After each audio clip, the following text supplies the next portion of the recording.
मैं गरिमा अग्रवाल आप सभी का वंदन करती हूँ, अभिनंदन करती हूँ। मकर संक्रांति के नेकचार की पिछली वीडियो में हमने आपको बताया था कि अमर सुहाग की कहानी कैसे सुनते हैं, उसका नियम कैसे लिया जाता है और उसका उद्यापन कैसे किया जाता है। आज के इस वीडियो में हम सुनते हैं मकर संक्रांति पर सुनी जाने वाली अमर सुहाग की कहानी। एक बार की बात है, एक सेठ और सेठानी थे। उनकी एक लड़की थी, वह बहुत ही चंचल स्वभाव की थी।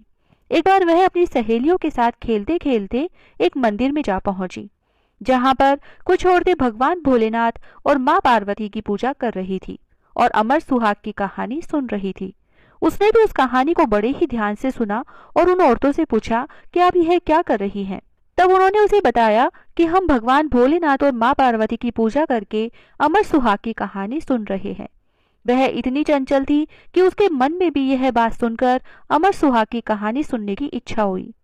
वह शादीशुदा नहीं थी, लेकिन उसने मन में ठान लिया कि मैं भी इस व्रत को करूंगी और अमर सुहाग की कहानी सुनूंगी। कुछ दिनों तक उसने लगातार अमर सुहाग की कहानी सुनी, लेकिन अपने चंचल मन के कारण कुछ दिनों बाद उसने वह कहानी सुनना धीरे धीरे बंद कर दिया। फिर जब वह विवाह योग्य हुई तो उसके माता पिता ने अच्छा वर देखकर उसका विवाह कर दिया। उसका ससुराल बहुत ही संपन्न था, किसी प्रकार की कोई कमी नहीं थी, धन धान्य के भंडार भरे हुए थे। लेकिन शादी के अगले दिन ही उसके पति की मृत्यु हो गई। जब गांव वाले उसके पति के शव को ले जाने लगे तो वह रोने लगी और उसने उनका रास्ता रोक लिया, कहा कि मैं अपने पति के शव को नहीं ले जाने दूंगी। तब सभी गांव वाले और परिवार वाले उसे बहुत समझाते रहे कि यह भगवान की माया है, इस होनी को कोई नहीं रोक सकता, जो चला गया वह वापस नहीं आ सकता। लेकिन वह जिद पकड़कर बैठ गई और अपने पति के शव को नहीं ले जाने दिया और अपनी सासू माँ से गिड़गिड़ाते हुए बोली कि मुझे केवल अपने पति के शव को दे दीजिए और गांव के बाहर एक कुटिया बनवा दीजिए, मैं वहां पर अपने पति के साथ रहूंगी। ससुराल वाले उसे पागल समझने लगे, लेकिन उसकी जिद के आगे किसी की नहीं चली और उन्होंने गांव के बाहर उसके लिए एक कुटिया बनवा दी। वह उस कुटिया में अपने पति के शव के साथ रहने लगी। रोजाना सुबह उठकर शव की साफ सफाई कर उसी के पास भूखी प्यासी बैठी रहती।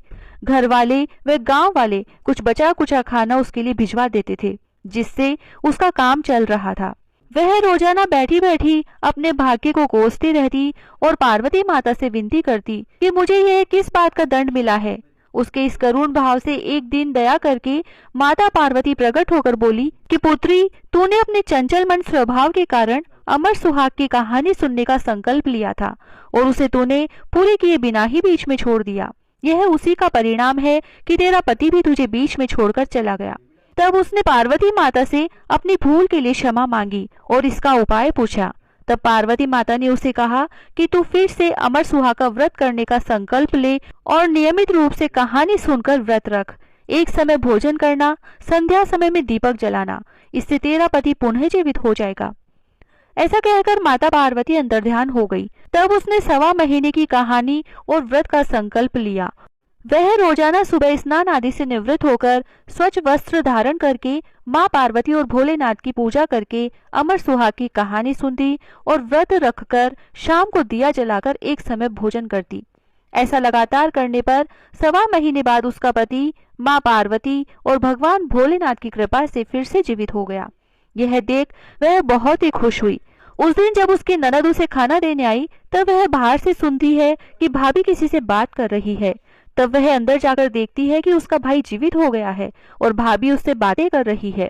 तब वह खुश होकर यह समाचार अपनी माँ को जाकर सुनाती है तो उसके सास ससुर बहुत ही खुश होकर दौड़े दौड़े आते हैं और देखते हैं कि सच में उनका पुत्र जीवित हो गया है। जब वह बहू से पूछते हैं कि ऐसा सब कैसे संभव हुआ, तब उसने सारी बात अपने सास ससुर को बताई।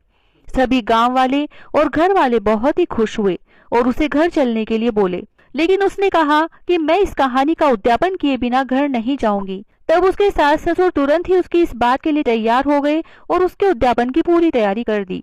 उसने कहानी सुनकर 14 सुहागन स्त्रियों को भोजन करवाया तथा सभी स्त्रियों को हरे रंग का चूड़ा, सुहाग सामग्री और दक्षिणा भेंट में दी और उसके सास ससुर ने पूरे गांव में ढिंडोरा पिटवा दिया कि सभी सुहागन स्त्रियां अमर सुहाग का व्रत करें, पूरे 1 साल की कहानी सुनने का नियम ले, नहीं तो 6 महीने या फिर 1.25 महीने या 7 दिन तो यह कहानी जरूर ही सुने और सुनकर उद्यापन करें।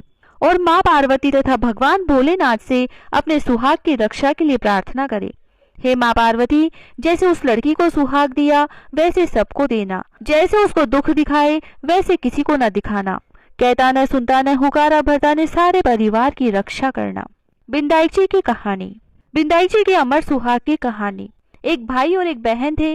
बहन का नियम था कि रोज अपने भाई का मुंह देखकर ही खाना खाती थी। रोज उठती, अपना सारा काम करती और भाई का मुंह देखने जाती। रास्ते में खेजड़ी के नीचे गणेश जी की मूर्ति, तुलसी माता हरी भरी, पथवारी माता हिंडोले ले रही थी। ऊपर से सूरज भगवान तप रहे थे। वो रोज भाई का मुंह देखने जाती और कहती, भगवान मुझे अमर सुहाग देना, अमर पीहर वासा देना। ऐसा कहती हुई जाती, परंतु रास्ते में बहुत ही झाड़ झंखाड़ थे, जिससे बहन के पैर में कंकर पत्थर और कांटे चुभते। एक दिन घर जाकर उसने भाई का मुंह देखा और बैठी। तब भाभी ने पूछा, भाई साहब पैर में क्या हुआ? तो ननद बोली, रास्ते में कांटे कंकड़ चुभ गए। ऐसा कहकर मैं वापस अपने घर आ गई। भाभी ने अपने पति से कहा कि रास्ता साफ करवाओ, बाईसा के पैरों में कंकड़ चुभते हैं। भाई ने पूरा रास्ता साफ करवा दिया। गणेश जी पथवारी का स्थान भी उठाकर साफ कर दिया। इससे भगवान नाराज हो गए और उसने उसे वहीं सोता रख दिया। पत्नी रोने लगी और लोग लोकाचार करके ले जाने लगे तो पत्नी बोली, रुक जाओ, अभी मेरी ननद आएगी, उसे अपने भाई का मुंह देख लेने दो, नहीं तो वह खाना नहीं खाएगी। तो लोग बोले, आज तो खा लेगी, कल किसका मुंह देखेगी? परंतु कुछ बुजुर्ग आदमी कहने लगे, थोड़ी देर रुक जाओ, क्या बिगड़ जाएगा। इधर बहन रोज की तरह भाई का मुंह देखने निकली तो उसने सारा रास्ता साफ किया हुआ देखा। तो बहन ने वापस खेजड़ी की डाली लगाई, गणेश जी तथा 7 कंकड़ लेकर पथवारी बैठाई, तुलसी माता रोपी और पैर पकड़कर बोली, हे भगवान, अमर सुहाग देना, अमर पीहर वासा देना। ऐसा कहकर आगे जाने लगी तो भगवान ने आवाज देकर कहा, बेटी वापस आकर खेजड़ी के 7 पत्ते ले जाओ और जाकर तेरे भाई को कच्चे दूध में घोलकर छींटे दे देना, तेरा भाई उठ बैठेगा। बहन ने सुना तो वापस मुड़कर देखा, पर उसे वहां कोई नहीं दिखा, पर उसने जैसा सुना वैसा कर लिया। 7 पत्तियां लेकर भाई के घर आई तो देखा कि भाभी रो रही थी। लोग बैठे थे। तब वह घर के अंदर गई और दूध लेकर उसमें पत्ते खोले और भाई के छींटे दिए। भाई उठकर बैठ गया और बहन से बोला, आज तो बहुत गहरी नींद आई। बहन बोली, ऐसी नींद तो दुश्मन को भी ना आए। भैया, तुमने रास्ता क्यों साफ किया था? भाई बोला, तेरी भाभी ने कहा था। बहन बोली, तुमने रास्ता तो साफ किया, लेकिन भगवान का रास्ता भी साफ किया, इससे भगवान नाराज हो गए। जब मैं आई तो वापस उन्हें ऊंचे आसन बिठाकर आई हूँ। भगवान ने मेरी सुन ली, वैसे सभी की सुनना, सभी की लाज रखना, अमर सुहाग देना, अमर पीहर वासा देना। जय श्री राधे।